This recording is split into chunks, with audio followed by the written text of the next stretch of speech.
a guy we really know and love for a long time, John Sterling, is going to retire. They're having a day for him at Yankee Stadium coming up this Saturday. Um, I know you've been around him a long time. I've been Oh, yeah. around him a long time.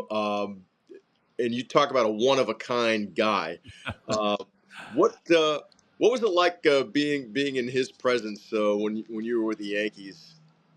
Well, what a career John Yeah, Sterling has had. And I mean, when I say this guy is not any spring chicken, he has. I mean, he goes all the way back to making calls in the '70s. It's really remarkable he's been able to do. God blessed him with the amazing John Sterling voice, and then the personality just came out.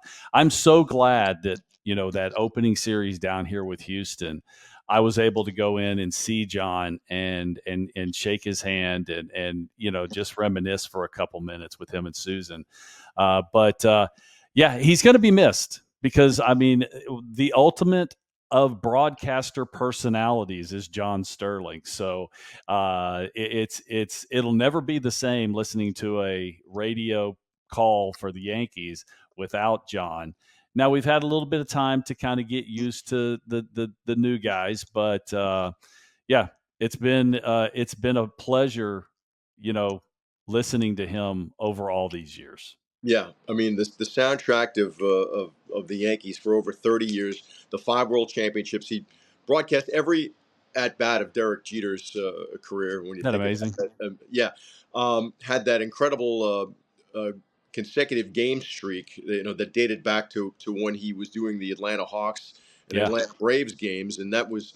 When his friendship with Joe Torre began. Obviously, Hmm. Torre was managing the Braves in those days. But I'll tell you what, it's there'll never be another like him, as Susan said, and it's true because um, the throwback announcer, the guy that you could walk in, you could just turn the mic on and just say a good evening or a hello, and you know who that is. Exactly. Yeah. Exactly who he is. Right. Yeah, and to have the catchphrases, of course, the home run, the personalized home run calls. Uh huh. I think that started with "Burn, Baby, Burn" for Bernie Williams, and it That's just right. it just took on a life of its own. And I tell you what, you're in public with John sometimes at a restaurant, and obviously people will come up and want to take selfies and talk to him, and he's always very gracious about it. And Yes. I've heard him saying it, and he's amazed at the kindness he receives in public, and to hear people recite those home run calls back to him. That that They've really taken a life of yeah, their own, haven't they? I mean, and the thing is,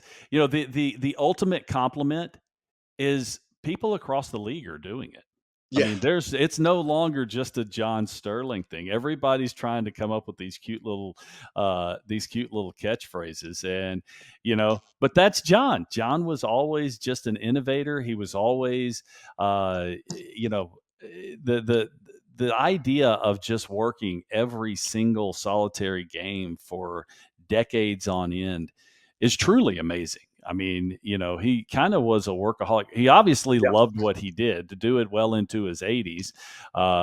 So, congratulations on a great career, John. And we wish you nothing but the best. Absolutely. And my sentiments is exactly, and I will get to tell him that again on Saturday on his day at Yankee Stadium. All right, we'll wrap it up here. Well, please, hey, Pete, when you do talk to him, Yes, please give him my best. I absolutely will, Mike. You got it.